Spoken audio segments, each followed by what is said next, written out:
What's going on, guys? It's Cliffy here. We're back again with the quarter-final match of this 5-5 World Cup. New Zealand taking on Bangladesh. Now, these two nations did face off probably about 2 weeks ago, to be fair. And Bangladesh, excuse me, did win. They did beat New Zealand. I think they had a 4th or 5th wicket. A very good partnership between... I'm trying to remember who it was between. Shakib and Muhammadullah, I think.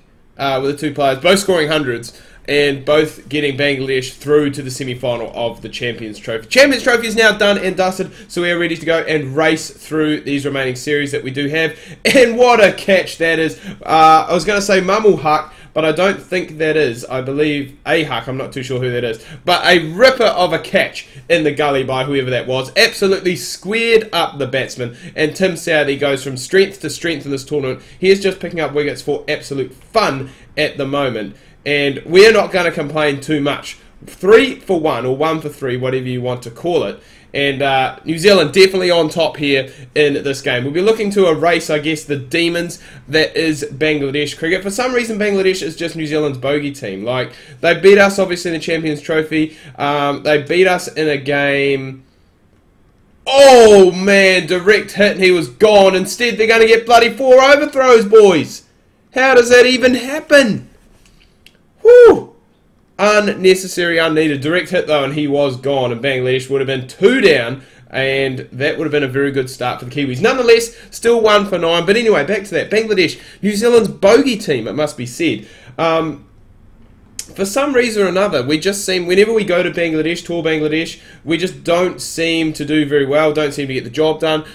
They beat us recently in a tri-series with Ireland themselves and ourselves. It was only the last game. New Zealand still did win that tournament, but still a win for Bangladesh. I think it's the first time Bangladesh have beaten New Zealand outside of Bangladesh, and they have now done that twice because they beat them in the Champions Trophy too. So well done to them, and it just shows you, you know, how much Bangladesh has progressed. I mean, you looked at them maybe 5, 6 years ago, and they were a team, you know, that was really struggling. They were outside the top 8 in most of the rankings. And you look at them now, like now I think they're the 6th ranked one-day team.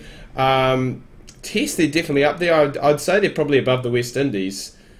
Pakistan, I'm not sure. So they're going to be hovering around that, in test matches, hovering around that 8 mark. I think one day as they're around, I think they might be 7th now with Pakistan's resurgent after the Champions Trophy win.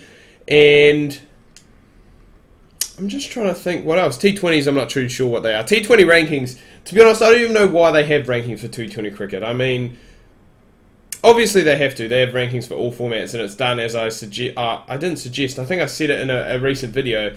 Basically, it's done on the home and away record that you've had against each nation over a set period of time, I believe. So that's how it's done. But 2020 is just one of those games that basically anyone can beat anyone on any given day. So I'm going to change things up here and go for Wags, because I'm just hoping that the left armour can bring me a little bit of luck. Trent Bolt, I'd say probably was unlucky in that first over, but fingers crossed that he can go and get the job done here. But we've still got Niche, we've still got Bracewell left to come, and that's what we needed last time, Jesus Christ. That's what we needed last time against Iqbal, because a direct hit and he was completely dead and buried out of the water. He was gone for all money. And finally, we grab ourselves a dot ball. Finally, one has gone and beaten the bat. It hasn't beaten the field, but it has been really a story just of runs being scored quite freely here. There was that ripper of a take in that first over. I can't even remember who took that catch, to be honest. But that absolute ripper. And apart from that, it really has been all Bangladesh at this stage. So we're going to hopefully need... well, hopefully we can get a couple of wickets, because we need a couple of wickets to really get back in this chase. We did restrict Australia in the last game, if you haven't seen that already. We restricted them very, very nicely to a very low total. I think we kept them to... I think it was below 30, possibly. So a really, really good effort there by the Kiwis. And that is going to be a great end to the over by Wags. Just going for the 5. So 1 for 21 with 2 overs left to go. And as I said, we do have Bracewell, we do have Niche left to come. And fingers crossed they can get the job done. These left-handers, they're frustrating me. I just can't seem to get anything, and what a shot that is. First ball, welcome to the crease, Mr. Doug Bracewell. We're going to greet you with a massive 6, and Mum will huck. Just showing, the guy's a class act. I'm not really too sure why he wasn't playing in the Champions Trophy, to be fair, because he has been one of Bangladesh's better batsmen over the past 24 months. I'm not sure if now he's really considered just a test specialist. It could be the case, and it could be why we did not see him in the tournament. I think that could be the case, actually. I think he's just their test number 3, and he just plays test matches for them. So, but with this knock he's playing here, he could definitely find himself sliding in to the one-day side with relative ease, it must be said. It's a good effort by whoever that is out there. That might even be Kane Williamson, the captain, fielding out in the deep, taking one for the team, I guess you would say. Almost pulling off an absolute ripper of a catch there. But chances have been very few and very far between in this game so far. Direct hit, come on, surely. Get those on target, boys. Come on. Man, oh man, if we actually had some decent fielding, some decent ground fielding, and decent throwing from the outfield, we would be in a pretty good position, it must be said, as of now. We could have had a couple of run-outs. That is an expensive over from Bracewell. 14 coming off it, and Bangladesh with 1 over left to go are 1 for 35, or 36. One for 35. So they are looking towards, you'd have to say at this stage, probably that 140, 150 score. So we'll be looking to just go and try and contain in this last over. Hopefully try and pick us up a wicket. The left-handers have just I don't know what it is. They've just really troubled me today, and I just haven't been able to get anything really going and really moving. So it has just been basically a case of lofting it over that offside field, and there is just the one fielder out there, but it's going most of the time one bounce to him or along the ground to him. So it's not the worst thing in the world, because we are keeping the runs down, and I don't mind singles at this stage. But we want some wickets, boys. We want some action. We just want something. We want boundaries. We want wickets. This is 5-5, not a bloody test match. We can't just sit here, rotate the strike, get the singles. They are going to grab 2 here, though. So I guess that's a bit more excitement than a single. Gets Bangladesh to 40. 4 balls left. Sorry, 2 balls left. 4 balls have gone in this last over. And, oh, what are you doing, Huck? Mummel, what are you doing? There's bloody 2 balls left in the innings, and you've gone and bloody left one. And another one. It's not a test match. Why have I not done this earlier on? I should have just gone and pitched it outside off, and he would have just left it. He wouldn't have even played it. So Bangladesh finished 1 for 40, meaning we required just over 8 runs and over. And with Guppy and Latham not really firing since we've come back, fingers crossed that they can do it today, because I don't really want to get to a situation where we're requiring the likes of Colin Munro, who've been needing a bit lately, James Neesham, probably down at I think he's number 7 actually, BJ Watling at 6. So fingers crossed that we don't actually need those guys, and fingers crossed we can actually play some semi-decent shots through the covers. It's just no timing whatsoever. We did have a silly run out last time, it must be said. We did actually, speaking of run outs, if you haven't seen, I believe it is my latest, oh, nice shot, but only for 1 though. I think it is my latest career mode, Don Bradman 17 career mode, my debut with the Barbados Tridents, and I was having an absolute ripper of a game.